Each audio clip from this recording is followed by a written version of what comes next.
Okay, so this is the pocket Thoth tarot deck, and I just wanted to go through them. I know, or from what I understand, this is pretty standard or relatively traditional tarot deck that people might be maybe more familiar with. But yeah, I don't really have any kind of specific plans. Oh, I also have these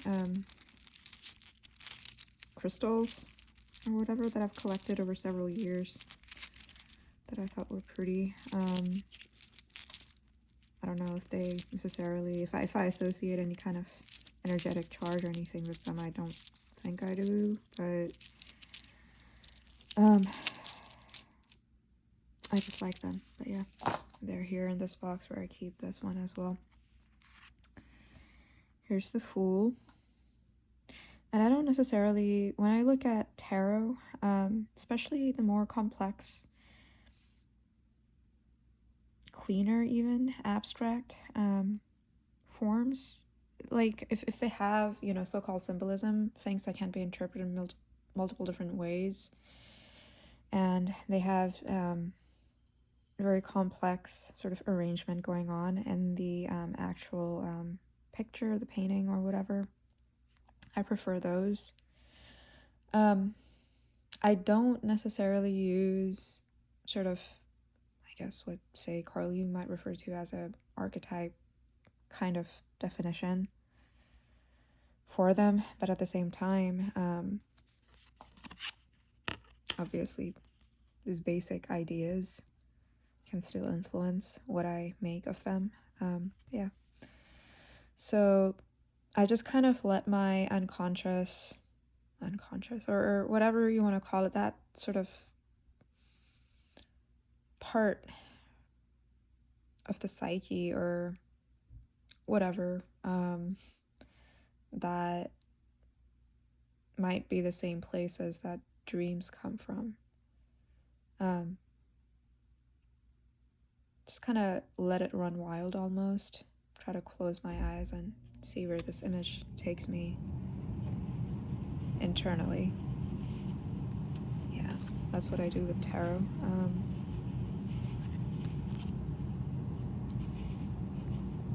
And I don't want to necessarily reveal too much of what I see internally either, because it's completely raw, and obviously it has a lot of things that are personal that I don't feel like revealing. And I don't think I'll like share every single one of these. These are pretty small. I have to hold them up closer to see them, to see the little things more clearly, but they're fine.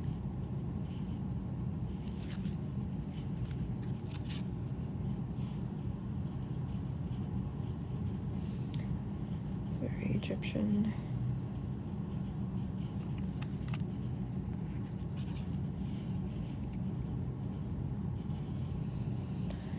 That one's really interesting. It's kind of like the severe, like the eye that, you know, in a lot of different, like, whatever, fantasy stories, movies, whatever, myths even, probably. They can be something like this. Sort of this very judgmental. Judgmental is not even the right word. Worse. Eye. It's very harsh. Penetrating and like just something that destroys things in fire. Okay.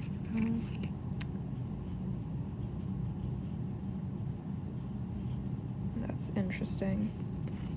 It almost seems and it says satiety, but it almost reminds me of like Vikings, the show, but anything that kind of,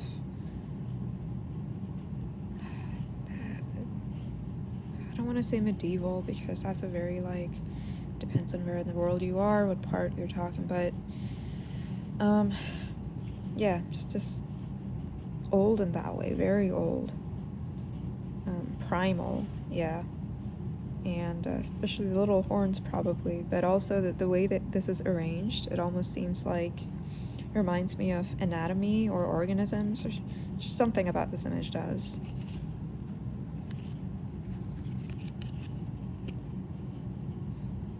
Princess of Swords.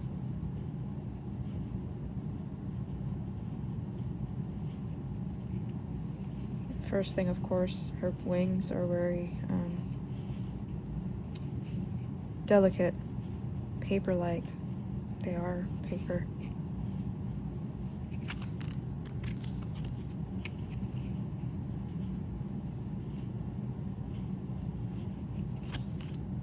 And there's, of course, there's also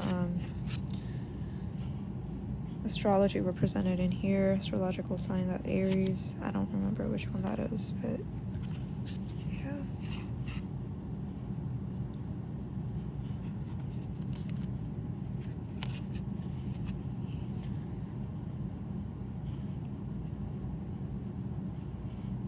That's an interesting one. Those look like lotus leaves, but at the same time remind me of, like, again, body organs, like lungs or kidneys or something. Especially with the little, like, whatever these are, connecting things to the different parts.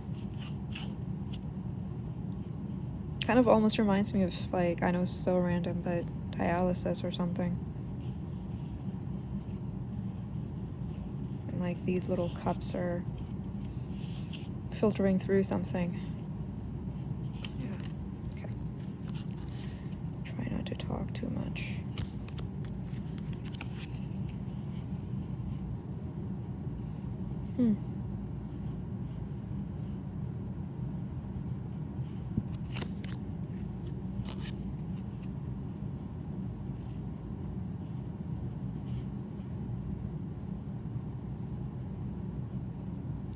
Again, that's interesting.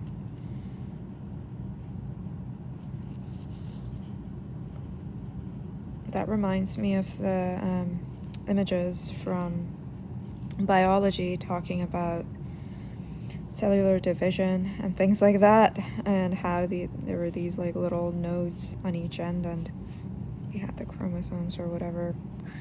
I forget if I'm, like, labeling these things correctly, but the idea of just cellular division and things like that. But I wonder what the Aleister Crowley meant for this to be really.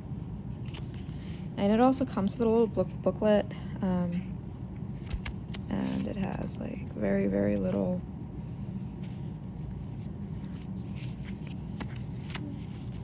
just kind of, like, orients you to some basic kind of what the card might mean, but doesn't tell you the meaning really. All right.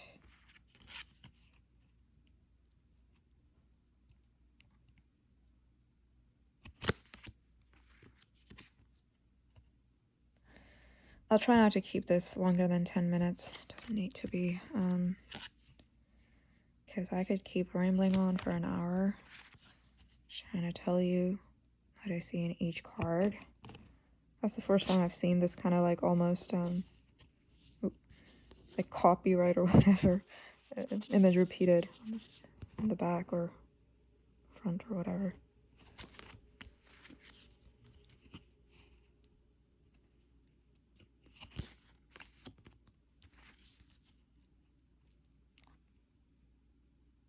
Intertwined.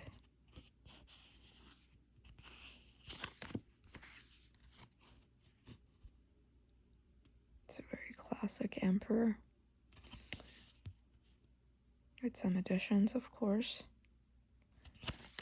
Very much like, I think, and I don't know as much about astrology, but it seems very, very influenced by it, for sure.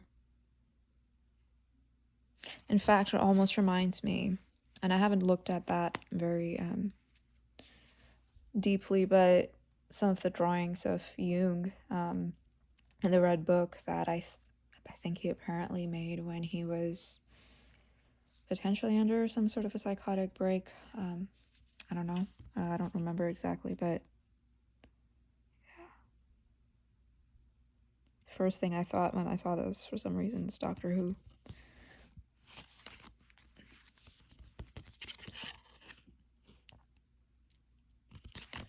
It's 10 minutes.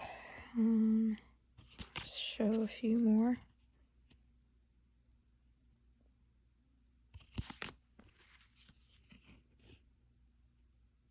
Again, very paper-thin wings, but for some reason here I don't necessarily see it as a weakness per se in this image specifically. Maybe it's just...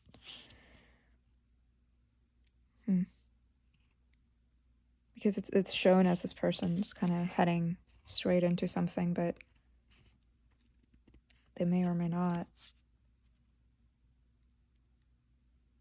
be okay later, but here it's just...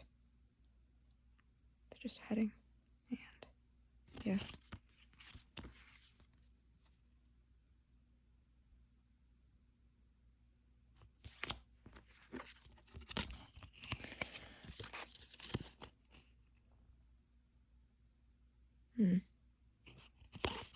It's upside down. Interesting.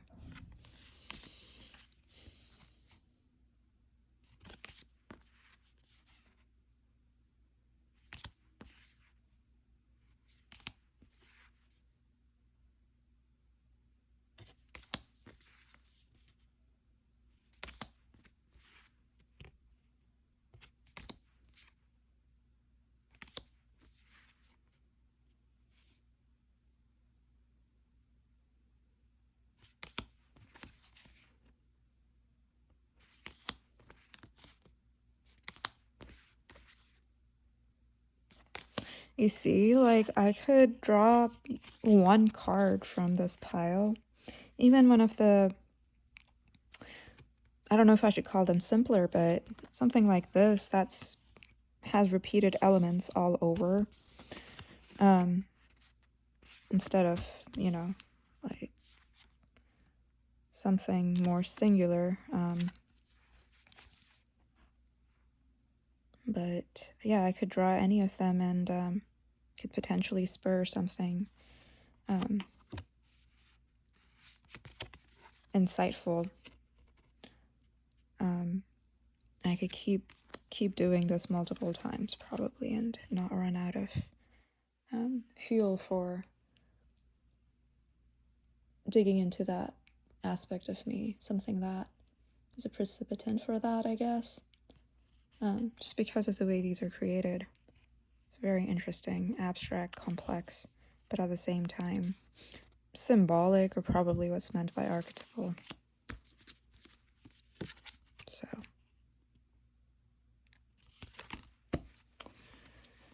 okay.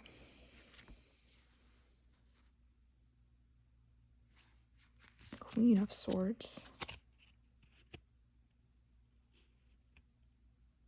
I wonder who's above her.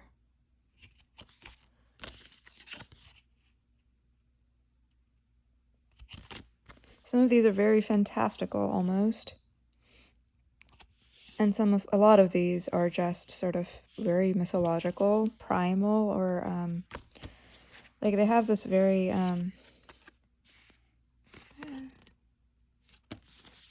which one's like almost like I don't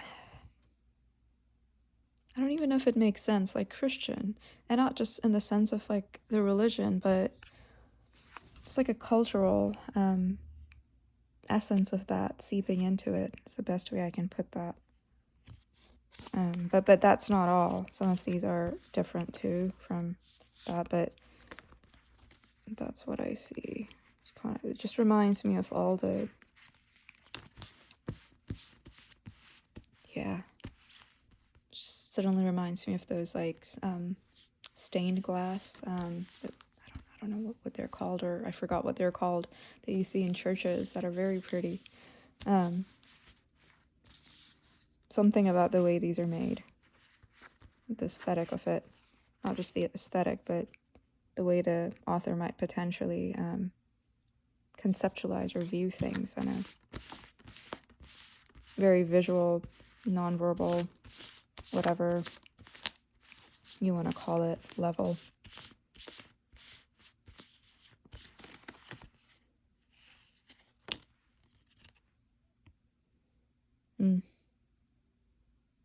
I like that one. The universe, of course.